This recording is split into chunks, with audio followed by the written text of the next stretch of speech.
peace plan, this ceasefire and deal. At the Knesset a day ago now, President Trump thanked Steve Witkoff and his son-in-law, Jared Kushner, for helping bring it together. How did essentially three real estate guys change the game in this region more than decades of State Department experts? Well, first of all, they did a great job. And I welcome the opportunity to work with Jared and Steve and Ron Dermer on our side. But it was a combination of two things. A combination of military pressure and diplomatic savvy, diplomatic pressure. Diplomatic pressure doesn't work without the military. It never works. The IDF is closing in on Gaza City. Yeah. Well, we had a big debate on that. We had a debate, and I said, because we got through a combination of military pressure and diplomatic pressure, we got more than 200 hostages out back, 147 of them alive. But we still had those who are left. We had 20 live ones that were left and 28 that we're still trying to get back. And it was said, you're not going to get the live ones out.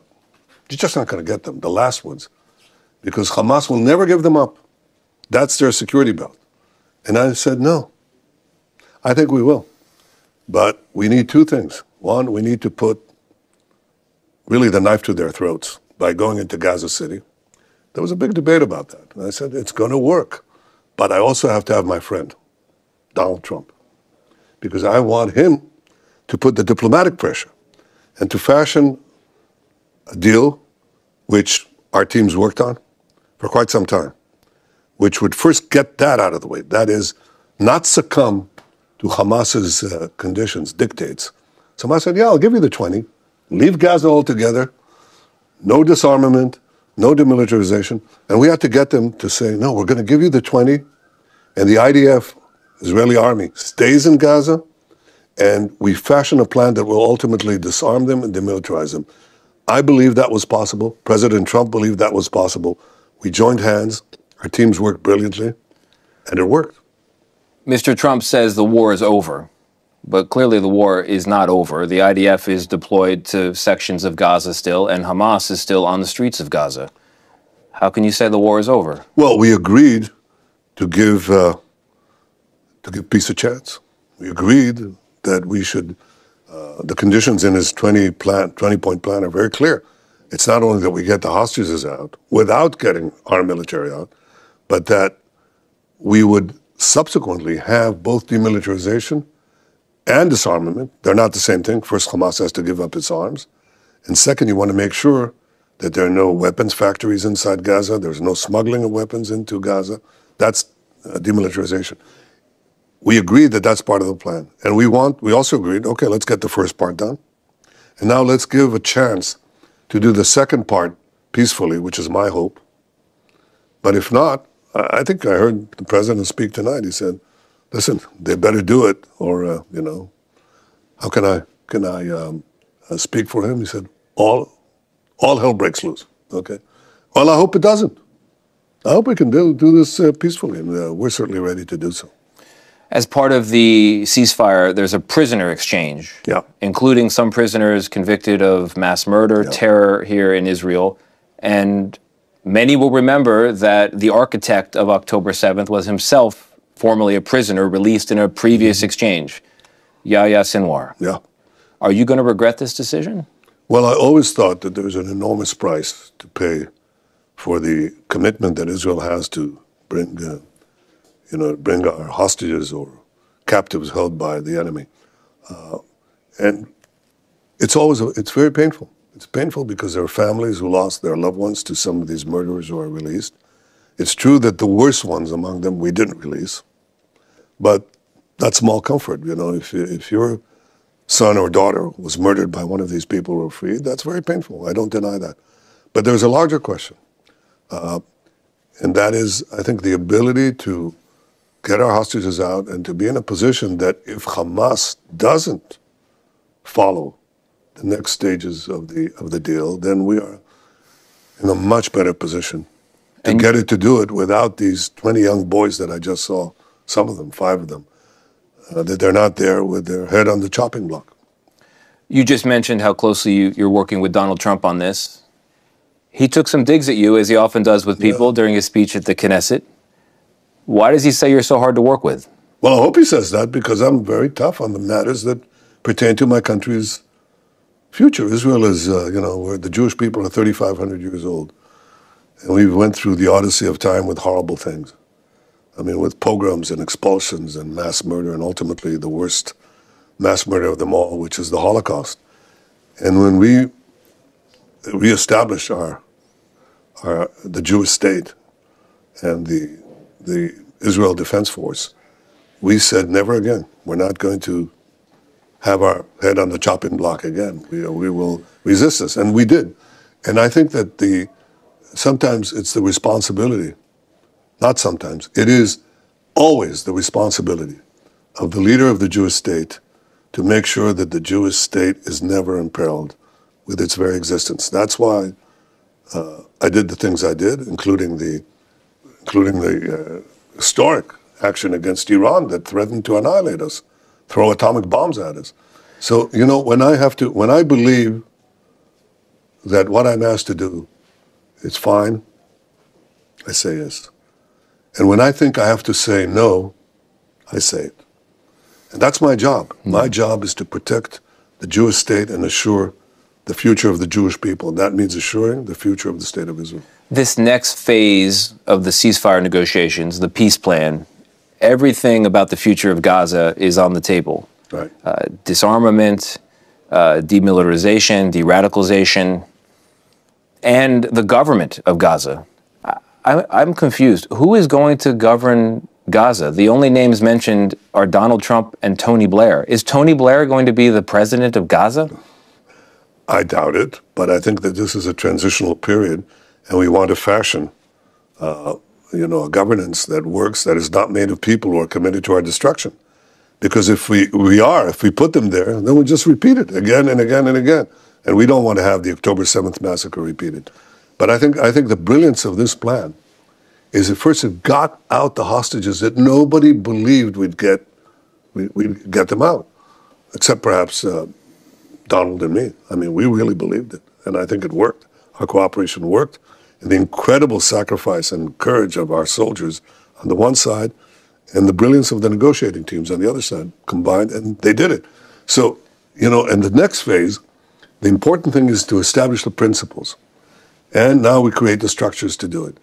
Can I tell you that it's finished, that it's done, that everything is settled? No. We're going to go through this now.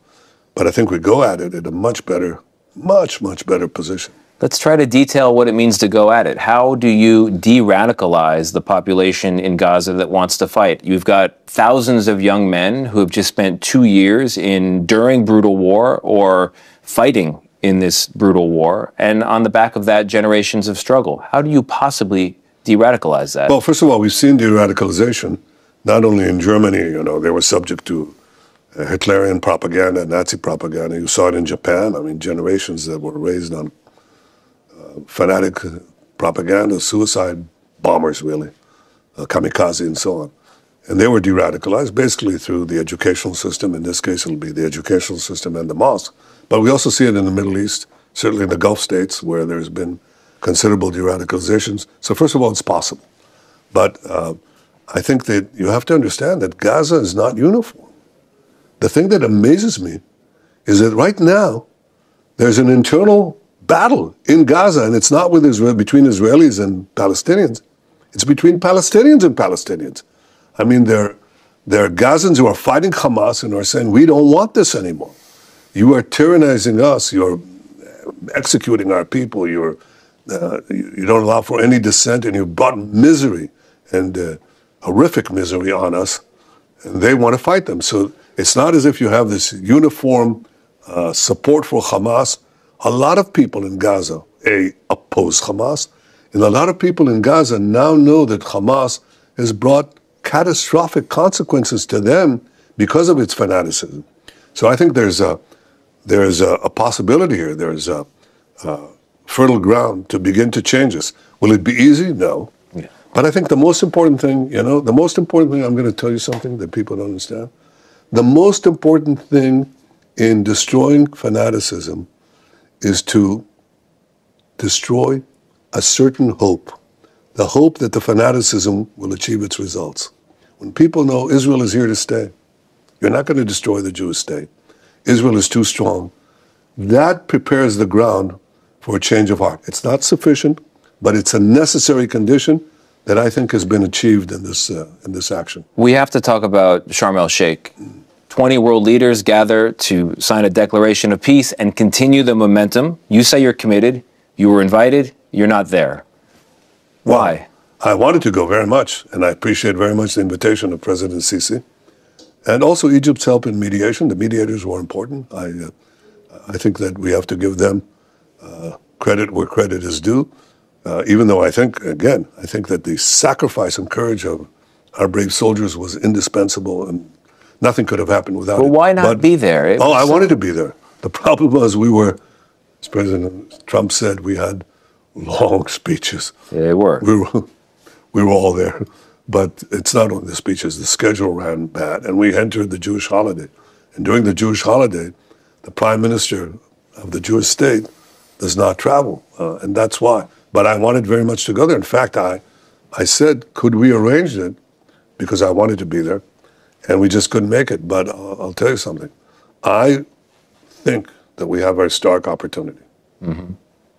Because I think many of our neighbors recognize that there's been a sea change. Because of the war, it's not only Hamas, it's Iran. This war is not specifically with Hamas, it's with the Iran terror axis of which Hamas was a part.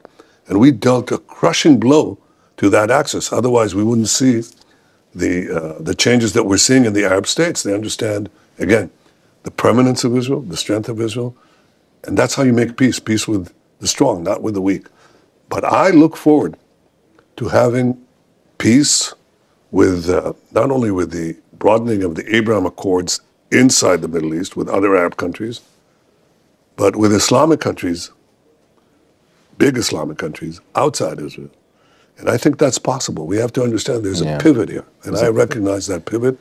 And I extended my hand yesterday in the Knesset to anyone who wants peace with us is going to get it. Let's talk about the broader world. There was a poll that came out recently in America finding that just 14% of Americans under 30, so young people in America, say their sympathies lie with Israel and with the Israeli people. That is a very small percentage. You are losing young people across the political spectrum in America and across the world. Is there a fix for that? I think so. I think the first fix is to finish the war as speedily as possible, something that I have sought to do against all these contrarian propaganda. Of course I want to end the war. Who wants it to continue? I've been to war myself. I've been in battles. I was wounded in battle against terrorists, hijackers. My brother died leading the historic rescue at Entebbe for the release of hostages. I'm aware. When I was 18 in the army, a fellow soldier died in my arms. I've seen my mother and father grieve. I've seen the parents in Israel grieve. You have to be crazy to want wars to prolong. So first you want to end them. You want to end the war speedily, because in the TikTok age and in the television age, going on for, letting wars go on too long is going to cost you precisely what it costs you.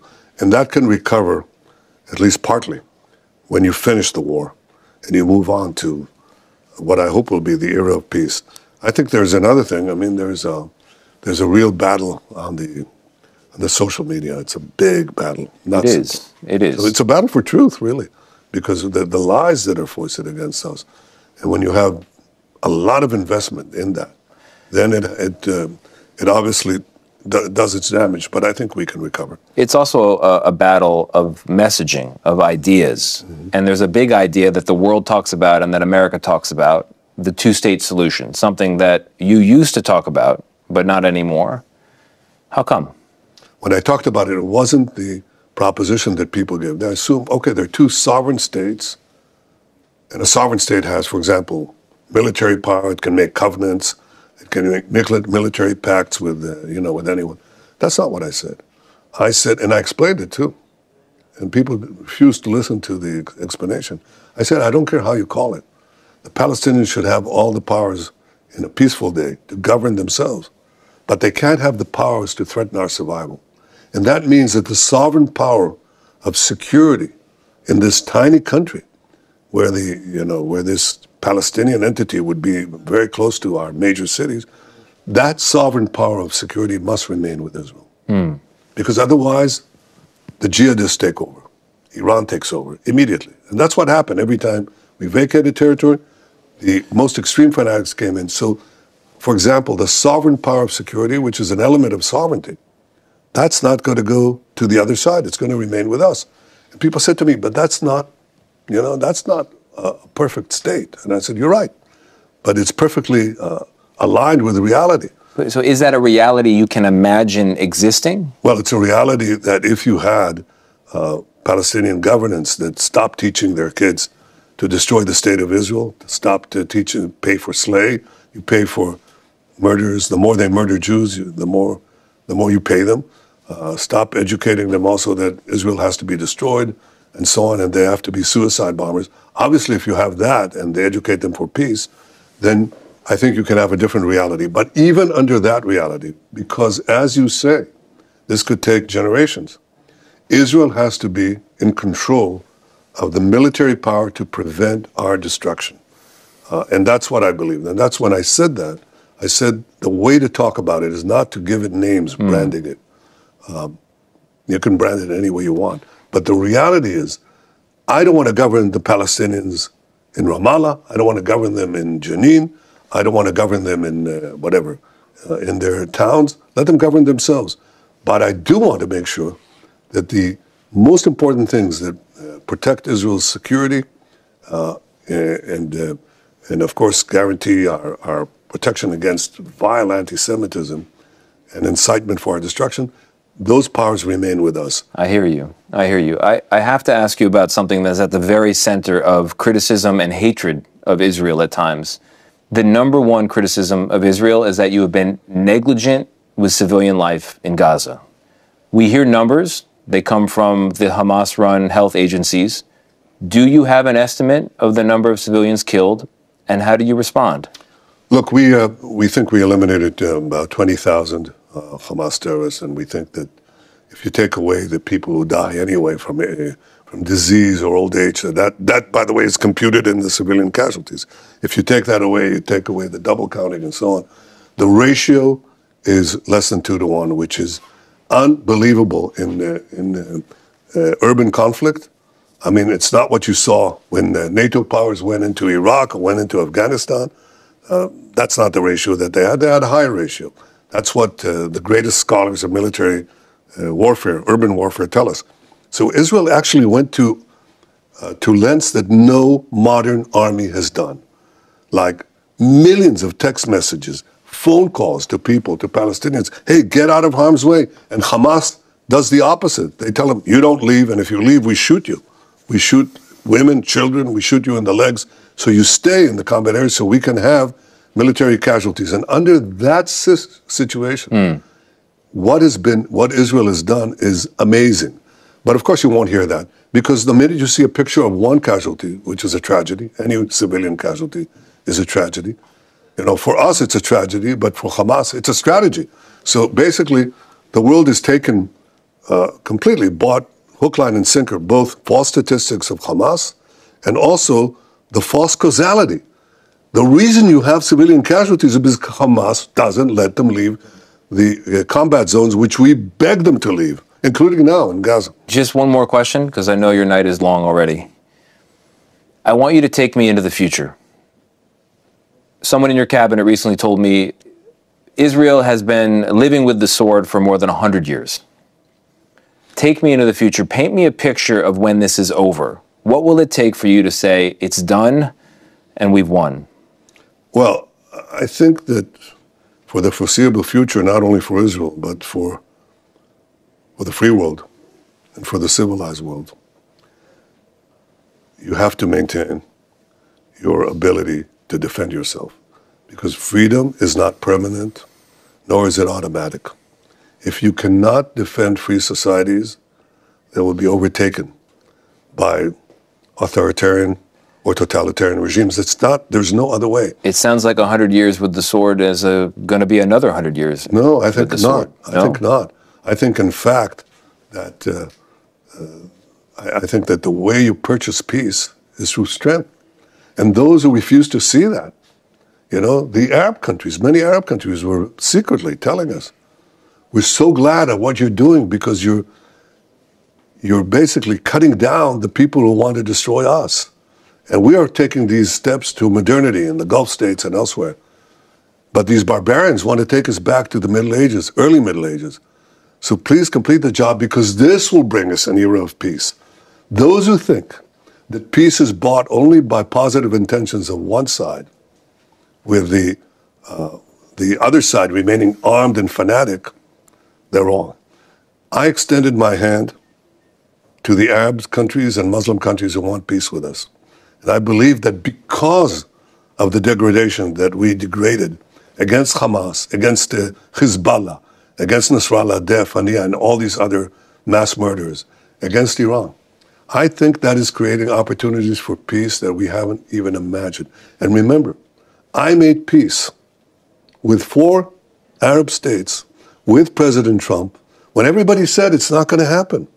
Netanyahu doesn't want peace. I made 4 historic peace agreements in 2 months with people who had shown me that they really want peace with us. And I'm telling you now that we have an opportunity to broaden that peace. Following the chain of victories, it's not yet finished, but it's getting there. I hope it'll be there very soon and very peaceful. I think we have an opportunity to make peace with many, many more. And that will be, I think, the greatest gift we can bring the people of Israel, the people of the region, and the people of the world. Thank you, Mr. Prime Minister. Thank you. Appreciate it. Thank you.